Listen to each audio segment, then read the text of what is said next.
यहाँ मैं एक बात और कहना चाहूंगा कि आवेश द्रव्य का वह गुण है जिसके कारण विद्युत तथा चुंबकीय प्रभाव उत्पन्न किए जा सकते हैं। ठीक, अभी इसी लेक्चर में मैंने आपसे बात किया था कि जब आपने क्लास 10th में विद्युत धारा के बारे में पढ़ा था तो आपने वहाँ विद्युत धारा का चुंबकीय प्रभाव भी पढ़ा था। अरे भाई, अगर आवेश प्रवाहित नहीं होगा तो क्या धारा बनेगी? नहीं। तो हम लोगों ने क्या देखा कि जो हमारा आवेश होता है वह द्रव्य का, ठीक, वह द्रव्य कण है जिसके द्वारा विद्युत तथा चुंबकीय प्रभाव उत्पन्न किए जा सकते हैं। अब हम बात करेंगे आवेशों के प्रकार के बारे में कि आवेश कितने प्रकार के होते हैं। आवेशों के प्रकार,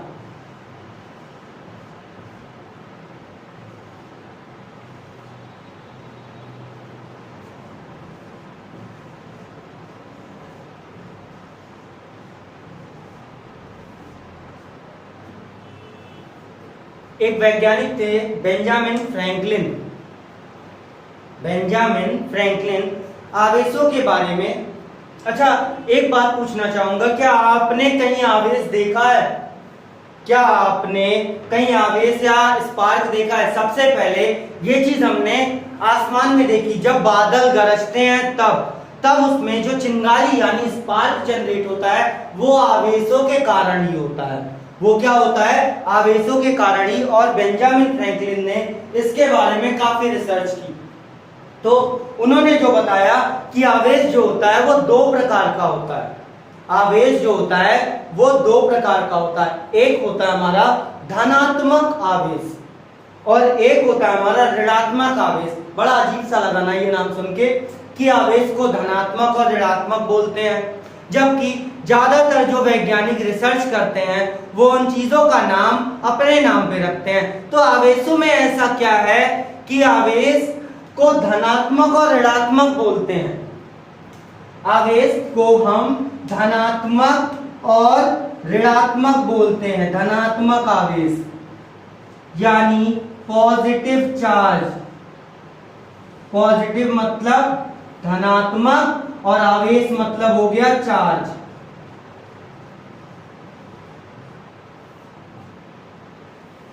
धनात्मक आवेश और ऋणात्मक आवेश। सबसे पहले एक बात बताइएगा, जब दो तत्व यानी दो पदार्थ आपस में मिलते हैं तो कुछ नया बनाते हैं, लेकिन वो वहां से गायब नहीं हो जाते।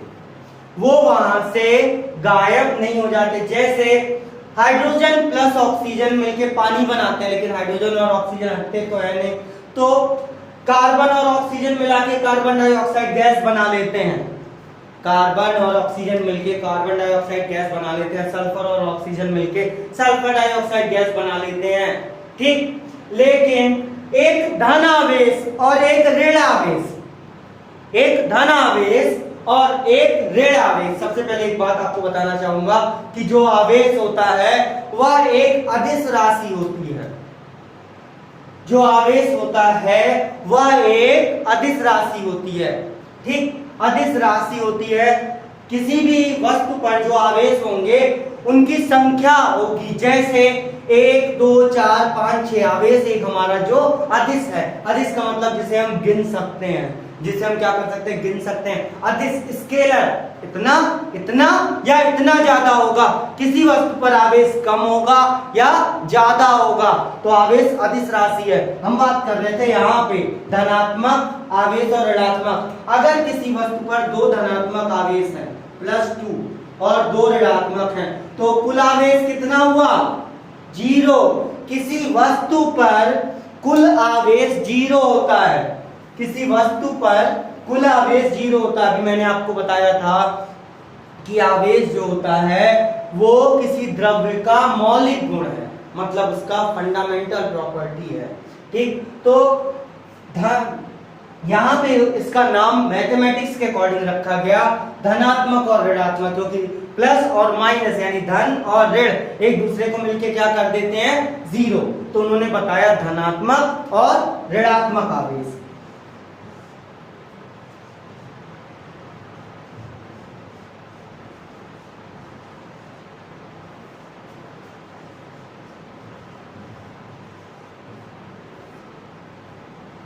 ठीक, धनात्मक आवेश और ऋणात्मक आवेश। ठीक, ये हो गए हमारे आवेशों के प्रकार, धनात्मक और ऋणात्मक। ठीक, अब बात करते हैं आवेशों के गुण के बारे में। अच्छा, एक बात बताइए, किसी भी आवेश के किसी भी बॉडी के धनात्मक चार्ज होने का क्या मतलब उस पर धनात्मक आवेश है, यह बात हमें कैसे पता चलेगी? अगर किसी वस्तु पे इलेक्ट्रॉनों की कमी है, अगर किसी वस्तु पे इलेक्ट्रॉनों की कमी है का मतलब क्या हो गया? उस वस्तु पर धनात्मक आवेश होगा। अगर किसी वस्तु पर इलेक्ट्रॉनों की अधिकता है तो उस पर कौन सा आवेश होगा? ऋणात्मक। अब हम बात करते हैं आवेशों के गुण के बारे में।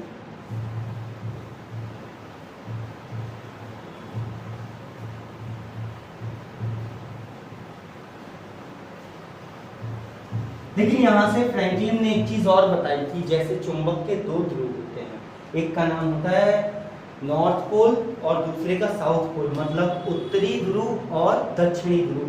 तो अगर समान ध्रुव को हम पास में लाते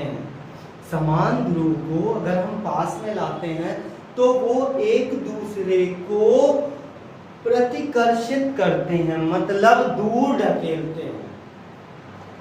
जब समान आवेशों को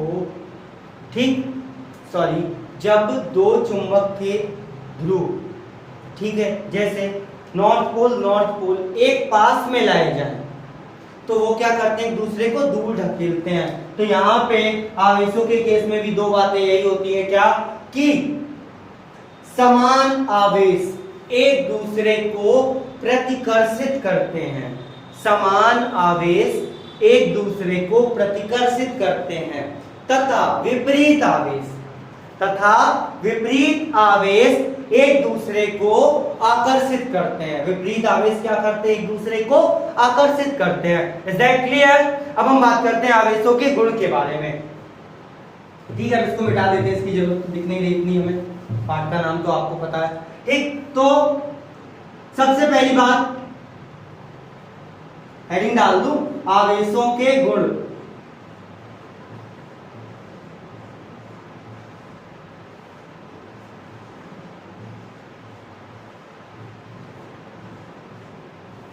प्रॉपर्टीज ऑफ चार्जेस, यानी आवेशों के गुण, किसी आवेश के क्या क्या गुण होते हैं। ठीक, किसी आवेश के क्या क्या गुण होते हैं? सबसे पहली बात कि आवेश जो है वो किसी द्रव्य का मूल गुण है। आवेश जो है वो किसी द्रव्य का मूल गुण है। समान प्रकार के आवेश एक दूसरे को प्रतिकर्षित करते हैं तथा विपरीत आवेश एक दूसरे को आकर्षित करते हैं। जो विपरीत आवेश होता है वो क्या करते हैं? एक दूसरे को आकर्षित करते हैं। Is that clear? किसी वस्तु पर उपस्थित कुल आवेशों का बीजगणितीय योग शून्य होता है। तीसरी प्रॉपर्टी कि किसी वस्तु पर उपस्थित कुल आवेशों का बीजगणितीय योग शून्य होता है, मतलब उन वस्तुओं पर उनका जो अलजेब्रिक सम यानी बीजगणितीय योग होता है वो क्या होता है? 0। जैसे अगर किसी वस्तु पर -1, +2, -3 तथा +4 आवेश उपस्थित हैं, किसी वस्तु पर -1, ठीक, +2, -3 तथा +4 आवेश उपस्थित हैं, तो ठीक कुल आवेश कितना होगा? तो जब हम कुल आवेश देखेंगे तो इनको क्या करेंगे? जोड़ देंगे बीजगणितीय रूप से। इन्हें अपन क्या करेंगे? जोड़ देंगे। तो ये हो जाएगा -1 +2 -3 +4, कितना आ जाएगा? -1 +4 और 2 6 -3, तो कितना आ जाएगा? +2। कुल आवेश कितना हो गया? 2। अगली प्रॉपर्टी जो है ये बड़ी इंपॉर्टेंट है, ठीक। इसे बोलते हैं कि इलेक्ट्रॉन, मतलब सॉरी, एक इलेक्ट्रॉन जो होता है वही उसी को लगभग उसी को ही आवेश बोला जाता है, लगभग बोल रहा था मैं। अगली प्रॉपर्टी जो है हमारी, आवेश ना तो उत्पन्न किए जा सकते हैं, आवेश ना तो उत्पन्न किए जा सकते हैं और ना ही नष्ट किए जा सकते हैं। यह केवल एक वस्तु से दूसरी वस्तु में स्थानांतरित किए जा सकते हैं। यह केवल एक वस्तु से दूसरी वस्तु में स्थानांतरित किए जा सकते हैं। तीसरी प्रॉपर्टी जो होती है इसकी, वो होती है कि आवेश क्वांटिट होते हैं। क्वांटिट का मतलब यहां पे हो जाता है Q = NE, मतलब जैसे दो एटम है यानी दो परमाणु है, अगर हम उसमें 1/2 इलेक्ट्रॉन ट्रांसफर कराएं या 0.5 कराएं या 0.7, तो क्या ऐसा संभव है? नहीं है। ऐसा केवल तभी हो सकता है जब इलेक्ट्रॉनों यानी आवेशों की संख्या पूर्णांक में हो। किसमें हो? पूर्णांक। तो जहां n क्या है? एक पूर्णांक है जिसका मान 1 0 से लेके 9 तक होता है। और E क्या है? किसी भी वस्तु पर न्यूनतम संभावित इलेक्ट्रॉनिक आवेश, किसी भी वस्तु पर संभावित इलेक्ट्रॉनिक आवेश 1.6 × 10⁻⁻19 कूलम। C मतलब कूलम, आवेश की यूनिट यानी आवेश का मात्रक कूलम। यहां तक समझ में आया कि आवेश जो होते हैं वो क्वांटिट होते हैं। अब जैसे अगर हमसे इससे रिलेटेड कोई प्रश्न पूछा जाए कि किसी वस्तु पर 500 इलेक्ट्रॉनों की कमी है, किसी वस्तु पर 500 इलेक्ट्रॉनों की कमी है, उस वस्तु पर कितना आवेश होगा?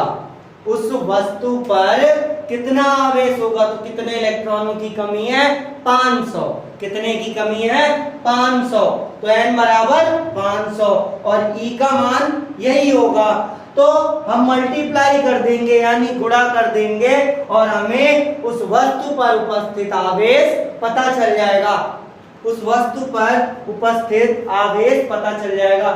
एक चीज और कहा गया इस प्रश्न में, वो यह है कि उस वस्तु पर 500 इलेक्ट्रॉन कम है, मतलब उस वस्तु पर धनात्मक चार्ज होगा, धनात्मक आवेश होगा।